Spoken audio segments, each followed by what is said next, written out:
Hello friends, कैसे हैं आप लोग? आई होप अच्छे होंगे। आज मैं आपके लिए एक नया टॉपिक लेके आया हूँ जो कि कंस्ट्रक्टर है। ठीक है, कंस्ट्रक्टर का क्या रोल होता है जावा में, हम इसके बारे में पढ़ेंगे। तो चलिए इसको हम पे स्टार्ट करते हैं।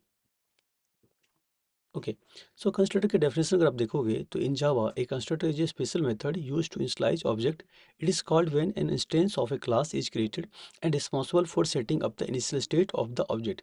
इसका मतलब क्या हुआ? देखिए, जो कंस्ट्रक्टर होता है ना, एक स्पेशल मेथड होता है। ठीक है, मेथड का क्या रोल होता है? जो भी आप क्लास में जो आपके वेरिएबल होंगे, जो एट्रीब्यूट्स होंगे, उनकी बाय डिफॉल्ट वैल्यू को वो इनिशियलाइज करने का काम होता है। ठीक है, ये एक बेसिक का नीड होता है। ठीक है, constructor have the same name as the class and don't have a return type, not even void. ठीक है, जैसे मेथड में देखोगे कि मेथड में ना कोई रिटर्न टाइप होता है, या फिर अगर रिटर्न टाइप हो गए तो नहीं होगा। रिटर्न टाइप होगा तो उसका रिस्पेक्टिव डेटा टाइप दे देंगे हम। अगर नहीं है तो क्या करेंगे, उसमें हम वाइड दे देते हैं। ठीक है, तो बस कंस्ट्रक्टर के केस में ऐसा नहीं है। ठीक है, रिटर्न टाइप उसको कुछ भी नहीं जाएगा, और जो कंस्ट्रक्टर का नाम होगा वो एज इट इज क्लास के नाम की तरह ही होना है। ठीक है, इसको हम आगे एग्जाम्पल में देखते हैं। ओके, की फीचर ऑफ कंस्ट्रक्टर। की फीचर मतलब क्या है कि उस कंस्ट्रक्टर के क्या क्या फीचर्स होते हैं। जैसे कि पहला, सेम नेम एज क्लास। जैसे मैंने आपको बताया कि जो क्लास का नाम होगा, जो कंस्ट्रक्टर का नाम होगा, वही डिट्टो ही आप क्या करोगे, कंस्ट्रक्टर का नाम दोगे। ठीक है, the constructor name must exactly match the class name. ठीक है, नो रिटर्न टाइप, कंस्ट्रक्टर का कोई रिटर्न टाइप नहीं होता है, ऑटोमेटिकली कॉल।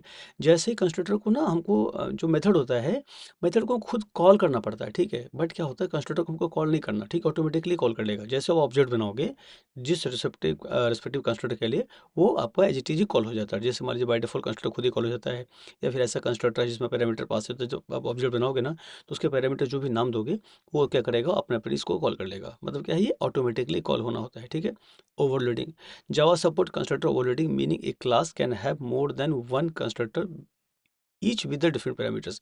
अब क्या होता है, एक क्लास में ना एक से ज़्यादा कंस्ट्रक्टर भी रख सकते हो। जैसे एक कंस्ट्रक्टर लिया, क्या किया मैंने, उसमें कोई पैरामीटर नहीं भेजा। ठीक है, दूसरा बनाया मैंने, उसमें एक पैरामीटर भेज दिया। तीसरा बना, उसमें मैंने दो पैरामीटर भेज दिए। चौथा कंस्ट्रक्टर बनाया मैंने, जिसमें क्या किया मैंने, तीन चार पैरामीटर भेज दिए। इसका मतलब क्या होता है, जो कंस्ट्रक्टर में जो आप कंस्ट्रक्टर जो बनाओगे, उसमें ना कोई लिमिट नहीं कि कितने कंस्ट्रक्टर हो सकते हैं। बट ध्यान रखना है, उसमें पैरामीटर डिफरेंट हो चाहिए, कुछ ना कुछ डिफरेंट चाहिए। ऐसा नहीं कि डिट्टो अपने एक कंस्ट्रक्टर बनाया और दूसरों को पेस्ट मार दिया, तो नहीं, वो हमको क्या देगा, कंपाइल टाइम पे हमको एरर दे देगा। ठीक है, तो उसी को ध्यान रखना है ओवरराइडिंग के रिजोल्यूशन पे। बाकी इसमें हम देखते हैं आगे। Type of constructor. देखिए, कंस्ट्रक्टर के ना बेसिकली दो ही टाइप होते हैं।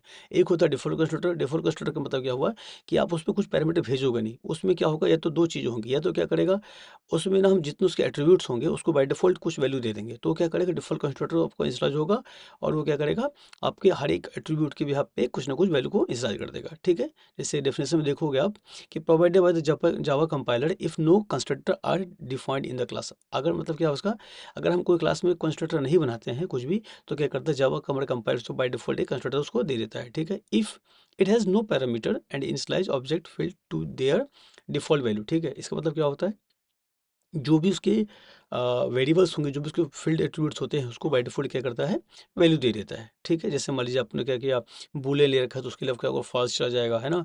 या फिर इंटीजर ले रखा है, तो उसके लिए क्या होगा, जीरो चला जाएगा, है ना। या स्ट्रिंग है, उसके लिए बाय डिफॉल्ट ब्लैंक चला जाएगा, मतलब स्पेस नहीं, कुछ नहीं, ब्लैंक। ठीक है, दूसरा होता है पैरामीटर कंस्ट्रक्टर।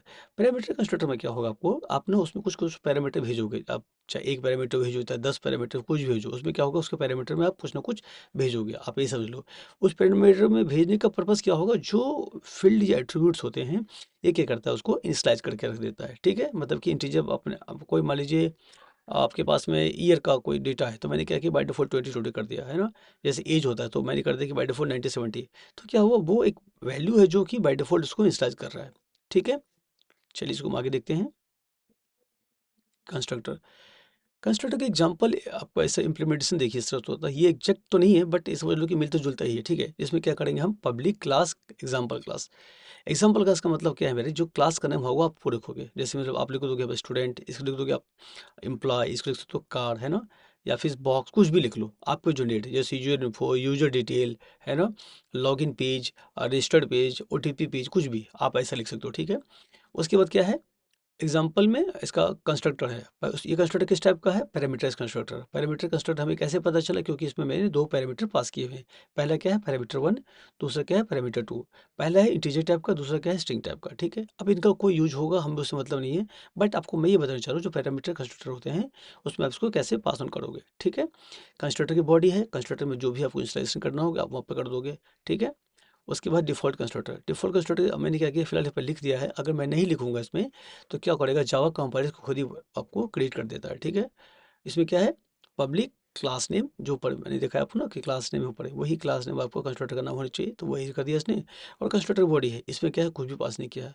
आपको जो कुछ करना हो कर सकते हो, बट यहाँ पे एक सिंपल सा स्ट्रक्चर दिखाया गया है कि डिफ़ॉल्ट कंस्ट्रक्टर कैसा लुक लाइक होता है और जो पैरामीट्रिक कंस्ट्रक्टर होता है वो कैसे दिखाई देता है, ठीक है। चलिए इसके एग्जाम्पल देखते हैं और ओके, ये प्रॉपर एग्जांपल है, मतलब इसको अगर आप कोड लिखोगे ना तो कैसा दिखाई देगा, ठीक है। देखिए इसमें कंस्ट्रक्टर कंप्लीशन इम्प्लीमेंटेशन, पहला क्या है, कार का क्लास बनाया, मॉडल, ईयर और कलर दे दिया, ठीक है। अब जब कोई भी कार होगा तो कोई ना कोई मॉडल होगा, वो कभी कभी ना बना होगा, कौन से साल में बना होगा, उस कार का कोई ना कोई कलर होगा, तो ये तीन प्रॉपर्टीज से हमने स्टार्ट कर दिया, ठीक है। इसमें क्या किया है, डिफॉल्ट कंस्ट्रक्टर ले रखा है मैंने, ठीक है जी। तो अब क्या है कि हमारा डिफ़ॉल्ट कंस्ट्रक्टर है जिसमें क्या है, तीनों एट्रीब्यूट के लिए वो मैंने वैल्यू असाइन कर दिया है, ठीक है। अगर आप इसको नहीं बनाओगे तो क्या करेगा, जावा जो है खुद से ही इसको बना देगा, ठीक है। अब ये होगा डिफ़ॉल्ट कंस्ट्रक्टर का एग्जांपल। दूसरा है पैरामीटराइज़। पैरामीटर में कुछ खास नहीं है कि जो कंस्ट्रक्टर का पैरामीटर है उसमें मैंने 3 वेरिएबल पास कर दिए हैं। 3 वेरिएबल किस लिए है? तीनों जो फ़ील्ड है आपके क्लास के उसके कोरस्पोंडिंग से वो वैल्यू को असाइन कर देगा, ठीक है। इससे भी इतना ही काम होता है इसका। उसके बाद मेथड है। मेथड में क्या है, जो 3 वैल्यूज़ को प्रिंट कर दिया गया है, ठीक है।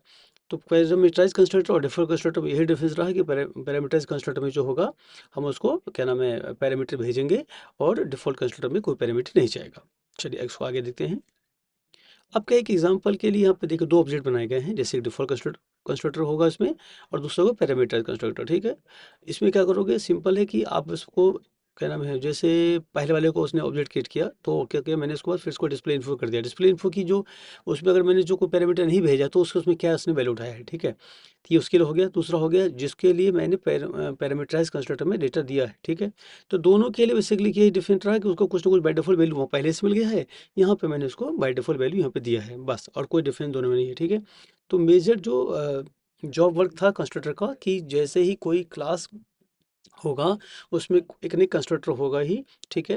और कंस्ट्रक्टर का काम क्या होगा, जो ऑब्जेक्ट बनने वाला है उस क्लास के बिहाफ पे, है ना, जो इंस्टेंस वेरिएबल बनेगा तो जैसे उसका ऑब्जेक्ट बनेगा तो उसके बिहाफ पे उसके सारे एट्रीब्यूट को कुछ ना कुछ बाय डिफ़ॉल्ट वैल्यू इनिशियलाइज़ करना, वो किसका जॉब है, वो है कंस्ट्रक्टर का जॉब है, ठीक है।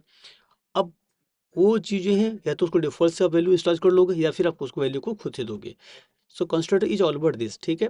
तो कंस्ट्रक्टर के बारे में जो हमने समझा कि कंस्ट्रक्टर क्या होता है, कंस्ट्रक्टर कैसे काम करता है ना।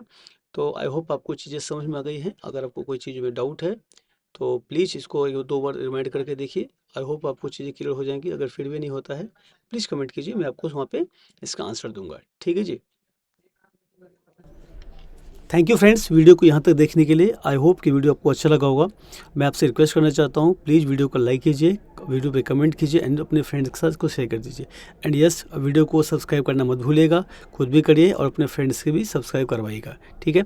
चलिए फिर मिलते हैं अपने नए वीडियो में, तब तक के लिए बाय बाय।